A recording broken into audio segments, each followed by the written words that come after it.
కోల్కతాలో మరో షాకింగ్ ఘటన చోటు చేసుకుంది. దక్షిణ కోల్కతా కస్బా ఏరియాలోని లా కాలేజీ విద్యార్థినిపై సామూహిక అత్యాచారం జరగడం సంచలనంగా మారింది. ఈ ఘటనతో మరోసారి రాష్ట్రంలోని విద్యా సంస్థలలో విద్యార్థుల భద్రతపై అనుమానాలు వ్యక్తమవుతున్నాయి. ఈ ఘటనకు సంబంధించి కాలేజీ మాజీ విద్యార్థితో పాటు ప్రస్తుతం కాలేజీలో చదువుతున్న మరో ఇద్దరు విద్యార్థులను పోలీసులు అరెస్ట్ చేశారు. జూన్ 25వ తేదీ అలాగే రాత్రి 7:30 నుండి 8:50 వరకు మధ్య కస్బా లా కాలేజ్ క్యాంపస్లో సామూహిక అత్యాచార ఘటన చోటు చేసుకుంది. దీనిపై బాధిత విద్యార్థిని వెంటనే పోలీసులకు ఫిర్యాదు చేయడంతో పోలీసులు ముగ్గురు అనుమానితులను కస్టడీలోకి తీసుకున్నారు. ఈ ఘటనపై విచారణను ప్రారంభించిన పోలీసులు మరింత సమాచారం కోసం కాలేజీ ఆవరణలోని సీసీటీవీ ఫుటేజ్ను పరిశీలిస్తున్నారు. కాలేజీ యాజమాన్యం ఇంతవరకు ఎలాంటి ప్రకటన చేయకపోవడంతో వివిధ వర్గాల ప్రజల నుంచి అనుమానాలు వ్యక్తమవుతున్నాయి. మరోవైపు ఈ ఘటనపై రాజకీయ నేతలు మమతా బెనర్జీ సర్కారుపై విమర్శలు గుప్పిస్తున్నారు.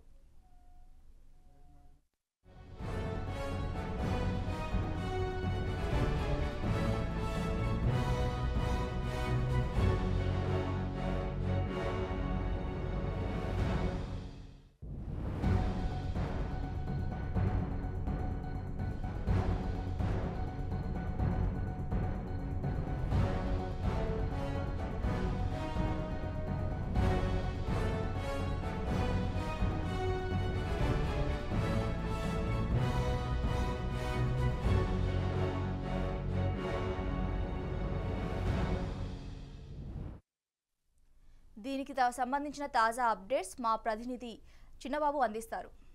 చిన్నబాబు చెప్పండి.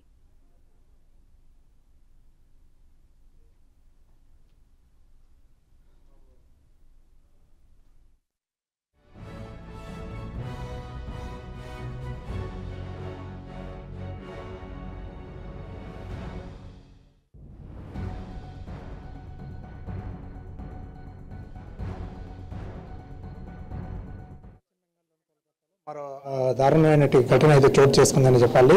ఇంతకుముందు ఏదైతే లాస్ట్ ఇయర్లో 2024లో ఆర్జికర్ మెడికల్ కాలేజీలో మెడికల్ అయినటువంటి ఒక స్టూడెంట్ని గ్యాంగ్ రేప్ చేసినటువంటి ఘటన భారతదేశ వ్యాప్తంగా కూడా సంచలనంగా మారింది. దీనిపైన ఇటు దేశవ్యాప్తంగా ఇటు దేశంలో ఉన్నటువంటి ప్రధానమంత్రి మోడీ అలాగే రాష్ట్రపతి ద్రౌపది ముర్ము అయితేనేమి రాజకీయాలకు అతీతంగా ప్రతి ఒక్కరు కూడా దీనిపైన దిగ్భ్రాంతి వ్యక్తం చేశారు. ఈ ఘటనని తీవ్రంగా ఖండించినటువంటి సిచ్యువేషన్ కూడా మనం చూసాం లాస్ట్ ఇయర్. అయితే తాజాగా ఇదే పశ్చిమ బెంగాల్ కోల్కతాలోని కస్బా కాలేజీలో లా కాలేజీలో మరొక దారుణ ఘటన చోటు చేసుకుందని చెప్పాలి. ఈ దారుణమైన ఘటన ఇప్పుడు ఇటు కోల్కతా వ్యాప్తంగా ఇటు పశ్చిమ బెంగాల్ని కూడా రాజకీయాలని కూడా కుదిపేస్తుందని చెప్పాలి. ఎందుకంటే ఈ లా కాలేజీకి సంబంధించినటువంటి ఒక స్టూడెంట్ ఏదైతే ఎగ్జామినేషన్కి సంబంధించినటువంటి ఫామ్స్ నింపడానికి ఈ కస్బా కాలేజీకి వెళ్ళడం జరిగింది. ఈ నేపథ్యంలోనే అక్కడ ఉన్నటువంటి ఆ కాలేజీకి సంబంధించినటువంటి ఇద్దరు విద్యార్థులు అలాగే మాజీ అంటే ఆ కాలేజీలో లా పూర్తి చేసినటువంటి విద్యార్థి కూడా అంటే ముగ్గురు ప్లాన్ చేసుకొని పకడ్బందీగా సెక్యూరిటీ గార్డ్ రూమ్కి ఆ అమ్మాయిని ఒంటరిగా ఉన్నటువంటి ఆ లా స్టూడెంట్ని తీసుకువెళ్ళి సామూహికంగా అత్యాచారం చేయడం జరిగింది. ఆ తర్వాత ఇది జూన్ 25వ తారీఖు అంటే బుధవారం రోజు సాయంత్రము 7:30 నుంచి 10:30 ఆ ప్రాంతంలో ఈ ఘటన అయితే చోటు చేసుకుంది.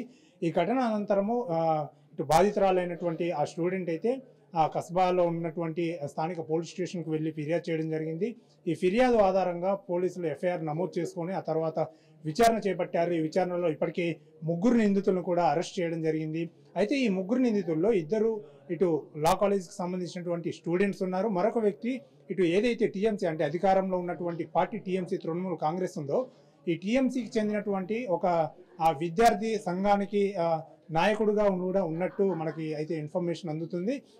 సో అయితే టీఎంసీలో ఉన్నటువంటి విద్యార్థి నాయకుడు కూడా ఈ సామూహిక అత్యాచారం చేసినటువంటి ఘటనలో ఒక నిందితుడిగా ఉండడంతో ఇటు రాష్ట్ర వ్యాప్తంగా కూడా ఇటు పశ్చిమ బెంగాల్లోని రాష్ట్ర వ్యాప్తంగా కూడా మమతా బెనర్జీకి వ్యతిరేకంగా పలువురు అయితే ఇటు బీజేపీ అయితే తీవ్రమైనటువంటి ఆరోపణలు చేస్తుంది. మమతా బెనర్జీ వెంటనే సీఎం సీటును దిగేసేయాలి, కుర్చీని వదిలేసేయాలని చెప్పేసి తీవ్రమైనటువంటి విమర్శలు కూడా చేస్తున్నటువంటి పరిస్థితి. ఎందుకంటే ఇంతకుముందే గత సంవత్సరంలో 2024లో ఆర్జికర్ మెడికల్ కాలేజీలో అయితే ఒక ఘటన చోటు చేసుకుంది. అది దేశవ్యాప్తంగా కూడా సంచలనంగా మారినటువంటి ఘటన.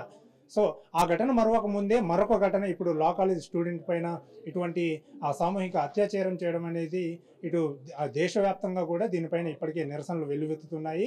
అక్కడ ఉన్నటువంటి పశ్చిమ బెంగాల్ రాష్ట్ర వ్యాప్తంగా కూడా లా కాలేజ్ స్టూడెంట్స్ అయితేనేమి, ప్రతి ఒక్కరు కూడా ఇటు ప్రజా సంఘాలు అయితేనేమి, అలాగే పొలిటికల్ పార్టీస్ అయితేనేమి, ప్రతి ఒక్కరు కూడా ఈ ఘటనను అయితే తీవ్రంగా ఖండిస్తున్నారు. ఇటు మరోవైపు అక్కడ ఉన్నటువంటి పోలీసులు ఏం చేస్తున్నారు, ఇటు పశ్చిమ బెంగాల్లో ఉన్నటువంటి లా అండ్ ఆర్డర్ పై మరొకసారి అయితే ప్రశ్నలు అయితే లేవనెత్తుతున్నటువంటి పరిస్థితి అయితే ప్రస్తుతం నెలకొంది హారిక.